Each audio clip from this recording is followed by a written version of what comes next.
हमारे साथ में आए। कॉमरेड दीपांकर भट्टाचार्य, प्लीज अपनी बात रखें।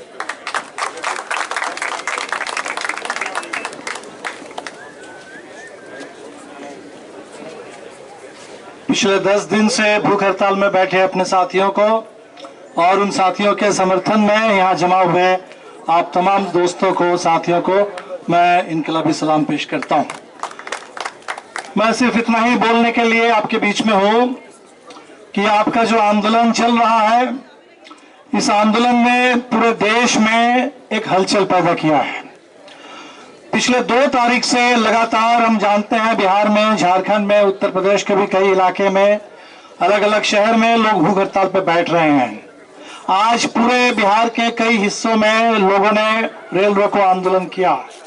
झारखंड में जीटी रोड को जगह जगह लोगों ने जाम किया और ये तैयारी है कि इस आंदोलन के साथ लोग और भी बड़े पैमाने पर खड़े होंगे।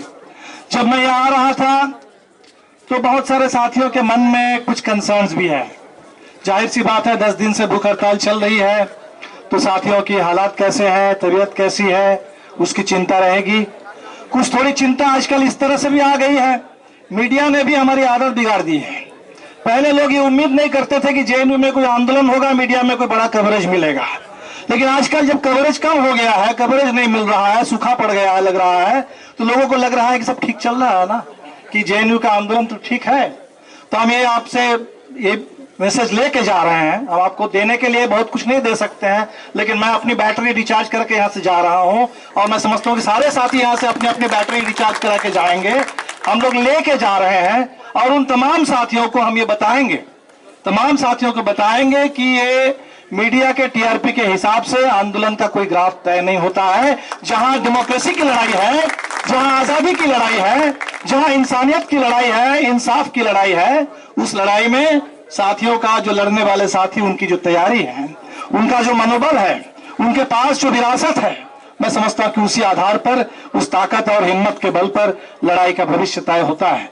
और मुझे ये पूरा भरोसा मिला, जिस तरह से साथी रामा नागा ने, जिस तरह से अनंत ने, उमर ने 10-10 दिन भूख हड़ताल पर रहते हुए जिस तरह से साथियों ने अपनी बात रखी, निश्चित तौर पर इससे ये संदेश जाता है कि इस देश के अंदर आज एक नया नौजवानों का उभार आया है। अगर वो अरब स्प्रिंग था तो यहाँ के फ्रीडम स्क्वायर से, यहाँ के इस आजादी स्क्वायर से पूरे हिंदुस्तान में एक नया युवा बसंत आया है। और ये जो युवा बसंत आया है, इसके अंदर वो ताकत है, इसके अंदर वो हिम्मत है कि लोगों ने तय कर लिया है कि डेरे मंजिल पे ही डाले जाएंगे। मंजिल मुश्किल हो सकती है, दूर हो सकती है, लेकिन ये बीच में थक करके, रुक करके आंदोलन को खत्म करने वाले लोग नहीं है। और इसीलिए जो लोग ये कह रहे हैं कि कहीं जेएनयू का आंदोलन थोड़ा ज्यादा तो नहीं हो जा रहा है, कहीं आंदोलन से फटीग तो नहीं पैदा हो रहा है, कहीं जेएनयू से लोग उबने तो नहीं लगे हैं, मैं समझता हूं कि नहीं, जेएनयू से लोग उबेंगे नहीं। और जेएनयू से बल्कि आज जो आरोप लगाया गया है कि देश को तोड़ने की साजिश होती है, मैं तो देख रहा हूं देश को जोड़ने का आज कहीं काम अगर हो रहा है तो सबसे बढ़कर के यहाँ हो रहा है। पहले जेएनयू के अंदर देश की बातें होती थी, दुनिया की बातें होती थी, तमाम बहसें होती थी, लेकिन मोदी जी ने एक काम तो जरूर किया, आज जेएनयू को देश के गांव-गांव तक पहुंचाने का काम किया। हर गांव में जेएनयू को लेकर के बात होती है, बहस होती है। इसलिए यही तो सबसे बढ़िया मौका है इस समय। पूरे देश के अंदर जो वैचारिक मंथन चल रहा है, जो राजनीति के जबरदस्त मंथन का दौर है, जो हलचल का दौर है, इस हलचल के दौर में अगर कहीं कुछ लोगों को फांसीवाद का खतरा जरूर हुआ है, उसकी आहट जोरों पर है, उसके हमले भी बहुत जोरों पर है, लेकिन इसी हमले के खिलाफ लड़ते हुए अगर इस देश में कभी कोई बड़ा बदलाव आएगा, कभी बड़ा इनकलाब आएगा, इस देश के अंदर सच में सभी लोगों के लिए आजादी हासिल होगी, वो इसी तरीके के दौर में एक बड़े हलचल के बीच से गुजरते हुए, बड़े मंथन के बीच से गुजरते हुए ही हमको मिलेगी। और इसीलिए आप इस लड़ाई में अग्रिम पंक्ति में है और आप इस लड़ाई की हिरावल दस्ता है जेएनयू के अंदर हमारे साथी। इन साथियों को मैं पूरे देश के वामपंथियों की ओर से, पूरे देश के छात्र, नौजवान और लोकतांत्रिक आंदोलन की ओर से आपको मैं सलाम पेश करता हूं।